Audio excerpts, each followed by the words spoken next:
صلی اللہ علیہ وسلم نے کہ شیطان نے ایک دفعہ اپنے ان چھوٹے شیطانوں کو بلایا اور اس کے بعد سمندر کے اوپر اپنا تخت بچھایا. تخت بچھانے کے بعد ان چھوٹے شیطانوں سے کارگزاری مانگی اور کارگزاری مانگنے کے بعد ان سے ایک رائے پوچھی گئی کہ بتاؤ کس طرح حضرت نبی اکرم صلی اللہ علیہ وسلم کی امت کو کمزور کیا جائے, ان کو کس طرح گرایا جائے. ایک شیطان اٹھا, اس نے ایک رائے دی, دوسرے شیطان نے رائے دی, تیسرے شیطان نے رائے دی, سب نے رائے دی. بالآخر ایک شیطان کھڑا ہوتا ہے. کھڑا ہونے کے بعد یہ روایت ابو داؤد شریف کے اندر بھی موجود ہے. کھڑا ہونے کے بعد وہ یہ رائے دیتا ہے, ذرا غور سے بات کو سننا کہ کس قدر عظیم فتنہ ہے جو رونما ہونے والا ہے. اس کے بعد شیطان کیا رائے دیتا ہے. علامہ اقبال رحمۃ اللہ علیہ نے اسی مجلس کے بارے میں ایک نظم لکھی ہے. اس نظم کا نام ہی رکھا ہے ابلیس کی مجلس شورا, اور اس نے بھی ان باتوں کو نقل کیا.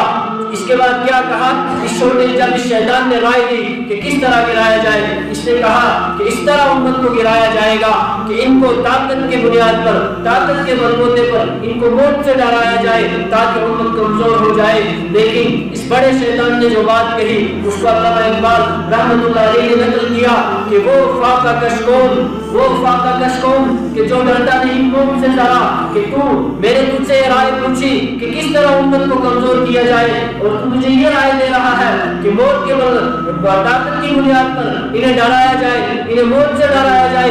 یہ ڈرنے والے نہیں ہے, یہ وہ مسلمان ہے جب ان کی گردن میں اڑ جاتی ہے اس کے بعد یہ آواز دیتے ہیں فزت برب الکعبہ, رب کعبہ کی قسم ہم کامیاب ہو گئے, رب کعبہ کی قسم ہم فوز و فلاح اور کامیابی پا گئے. یہ ڈرنے والے قوم نہیں ہے, یہ وہ امت ہے کہ جب حضرت نبی اکرم صلی اللہ علیہ وسلم اعلان جہاد کرتے ہیں اس کے بعد ایک عورت آتی ہے اپنے معصوم بچے کو پیش کرتی ہے, یا رسول اللہ صلی اللہ علیہ وسلم اس بچے کو قبول فرما لیجئے.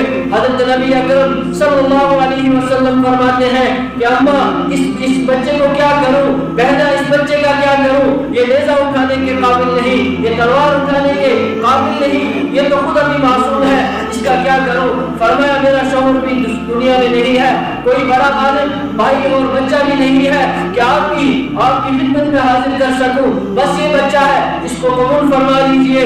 جب آپ میدان جنگ میں جائیں گے, جب میدان جہاد میں جائیں گے اس کے بعد آپ کی طرف تیر آئیں گے, تلوار آئیں گے, خنجر برسائے جائیں گے, اس بچے کو ڈھال کے بدلے آپ علیہ السلام رکھ سکتے ہیں.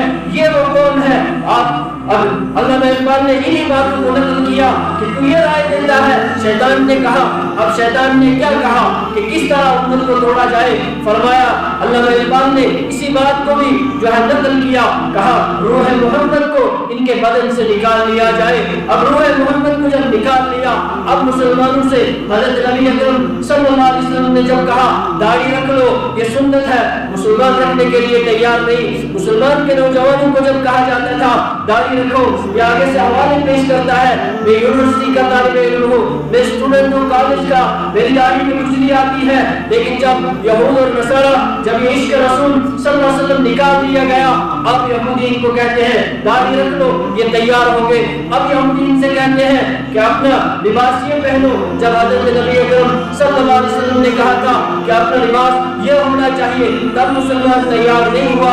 لیکن جب محبت کو دل سے نکال لیا گیا, روح محمد کو بدن سے نکال لیا گیا, اب یہی یہودی, یہی نصرانی ان کو 4,000 اور 5,000 کا پینٹ پہنائیں گے اور اس پینٹ کے 4 اور 8 جگہ پر کٹ لگا ہوا ہے, لیکن مسلمان پہننے کے لیے تیار ہو گیا. تو فرمایا کہ کس طرح مسلمان کو کمزور کیا جائے کہ روح محمد ان کے بدن سے نکال لیا جائے. ایک دفعہ